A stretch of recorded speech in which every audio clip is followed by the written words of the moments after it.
বাকিদের সঙ্গে যে একটু আলাপ করলাম, তো আমি তাদের প্রিলিমসের মার্কস জিজ্ঞাসা করলাম, মোটামুটি 50 খানেক পেয়েছে, ঠিক আছে। তো কয়েকজনের সঙ্গে ওখানে আলাপ হলো, তো আমি একটু তাদের সাথে কথা বললাম যে মানে তাদের কেমন পরীক্ষাটা হলো। তো hello friends, welcome to PSC foundation. তো আজকের এই ভিডিওটি তোমাদের জন্য কিন্তু মানে কাট অফ রিলেটেড বা কোশ্চেন অ্যানালাইসিস রিলেটেড। এটা কিন্তু আমার সেকেন্ড ভিডিও। আমি আমার প্রথম ভিডিওর মধ্যে মানে কোশ্চেনের প্যাটার্নটা কেমন হয়েছে অ্যাকচুয়ালিতে, তো আমি সে রিলেটেড কিন্তু মানে অ্যানালাইসিস করেছিলাম এবং প্রতিটাতে কত করে স্কোর করা যেতে পারে একটা এভারেজ, সেই রিলেটেড আমি কিন্তু অলরেডি একটা ভিডিও বানিয়ে রেখেছি। তো এটাতে আমি কিন্তু পুরোপুরি মানে পার্ট 1 আর পার্ট 2 মিলিয়ে যে কেমন একটা কাট অফ যেতে পারে, ঠিক আছে, আমি সেটাই কিন্তু তোমাদের কাছে তুলে ধরবো।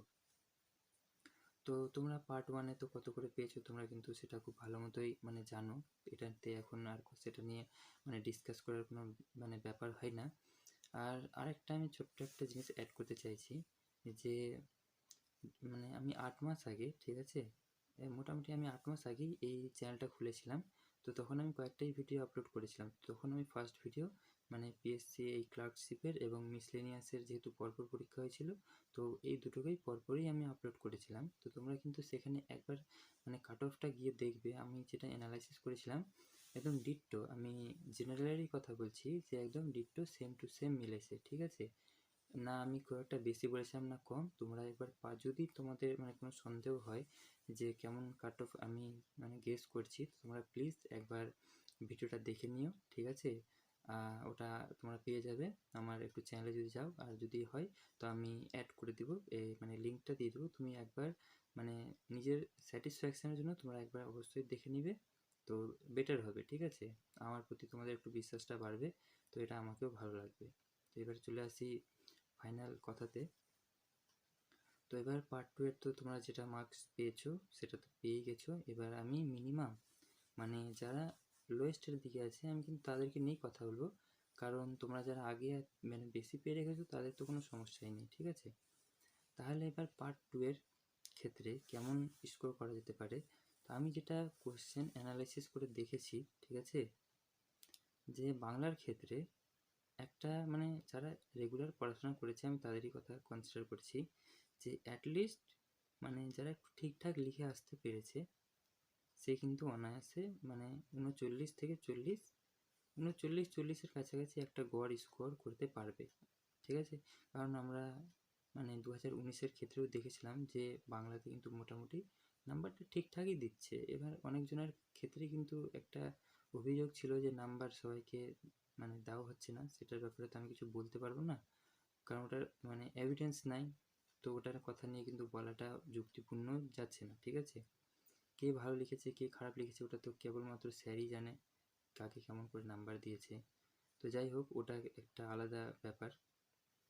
তো মোটামুটি যেটা মানে বোঝা যাচ্ছে যে 39-40 মিনিমাম একটা পেয়ে যাওয়া যাবে, ঠিক আছে। বেশি তো অবশ্যই পাবে, আমি মিনিমামের কথা বলছি, ঠিক আছে।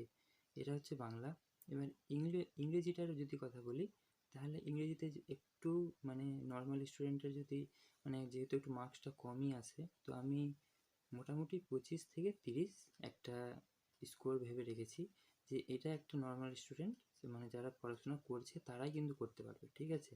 এই কোশ্চেনটা ইজি হয়েছে তার মানে এটা না যে সবাই পেয়ে যাবে, এটা কিন্তু একদমই হয় না, ঠিক আছে। সে যতই বই থেকেই দিয়ে দিক সেটা কিন্তু হয় না। তো যাই হোক, তো যদি আমি এবার পার্ট 1 আর পার্ট 2 এর কথা যদি বলি, তো পার্ট 2 এ যদি 100-র মধ্যে ক্যালকুলেট করি, তো মোটামুটি তুমি ধরতে পারো যে মানে 64 থেকে 70 যারা মোটামুটি 50 থেকে 55 কিংবা তার আশেপাশে নাম্বারের স্কোর হয়েছে, ঠিক আছে, তারা যদি মানে পার্ট 2-তে 64 থেকে 70 একটা স্কোর করতে পারে, তাহলে কিন্তু মানে এভারেজে একটা মানে একটা চান্স থাকছে, ঠিক আছে। এবার আমি একটু আমার কয়েকটা রিয়েল অভিজ্ঞতার কথা তোমাদের সাথে শেয়ার করি। আমি আমার পরীক্ষা দিয়ে যখন বেরোলাম, তো তখন কিন্তু কয়েকজনের সঙ্গে ওখানে আলাপ হলো, তো আমি একটু তাদের সাথে কথা বললাম যে মানে তাদের কেমন পরীক্ষাটা হলো। তো পরীক্ষা কিন্তু সবারই মোটামুটি হয়েছে, ঠিকঠাকই হয়েছে। এখন তো বলা যাচ্ছে না যে অ্যাকচুয়ালি কত নাম্বার করা যাবে, কারণ যদি প্রিলিমসের কথা বলি তাহলে কিন্তু সবাই বেরিয়ে বলে যে হ্যাঁ আমি 60-70 করে এসেছি একদম পাবোই, কিন্তু আলটিমেটলি ওটাও হয় না, ঠিক আছে। তো এখানে তো ডেসক্রিপটিভ আছে, এখানে তো এমনিতেও নাম্বার বাড়তেও পারে কমতেও পারে, সেটার তো কোনো মানে কিছু বলাই যাবে না, ওটা স্যারের উপর ডিপেন্ড করবে। আর হচ্ছে যে এবার যদি টোটালে যদি পার্ট 1 পার্ট 2 যদি ধরি, ঠিক আছে, তাহলে আমি 50 প্রথমে 50 ধরে একটা স্কোর বলে দিচ্ছি, ঠিক আছে। যে মোটামুটি 50 খানেক পেয়েছে, ঠিক আছে, তার 50 যদি পেয়ে থাকে, এবার যদি এটাতে একটু ভালো করে যদি 70 খানেক স্কোর করে, তাহলে কিন্তু তার অনায়াসে 120 খানেক ইউআর এর ক্ষেত্রে চলে আসবে, ঠিক আছে। কারণ এখন ইউআর, ওবিসি আর এসসি প্রায় কাছাকাছি হয়ে গেছে, তো এটা কিন্তু আলাদা করে আর কাট অফ বলা, ক্যাটাগরিকে ভাগ করার কোনো মানেই দাঁড়ায় না, ঠিক আছে।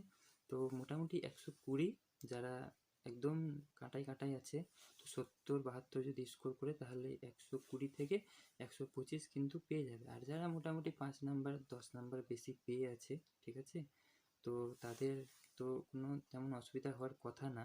তারা যদি একটু ভালো মতো দেয়, তাহলে তো অবশ্যই মানে ডাইরেক্টরেট ইয়া সেক্রেটারিয়েটে পেয়ে যাবে।